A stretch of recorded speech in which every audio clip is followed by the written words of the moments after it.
நான் என் பக்தர்களை கைவிடுவதில்லை, மற்றவர்களிடம் கையேந்த விடுவதும் இல்லை. உன்னை வணங்குகிறேன், ஆனாலும் கவலை என்பது என்னை விட்டுவிடவில்லையே என்று வருந்துகிறாய். இறைவனை வணங்குவதால் வாழ்க்கை என்னும் கடலில் துன்பம் என்னும் கடல் சீற்றம் வாராது என்று அர்த்தமில்லை. வினையின் பயனை அனுபவிக்க வேண்டும். ஆனால் இறைவனின் அருளால் அனைத்து துன்பத்திலும் வினைகளிலும் நீ காப்பாற்றப்படுவாய். சோதனையிலும் கை கொடுத்து உன்னை நான் தாங்குவேன்.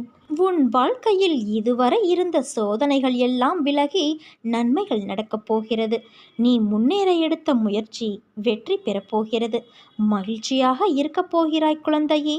நீ எதிர்பார்த்த சுபகாரியம் உன் வீட்டில் நடைபெறும். குடும்பத்தோடு நீ ஆனந்தமாக வாழப்போகிறாய்.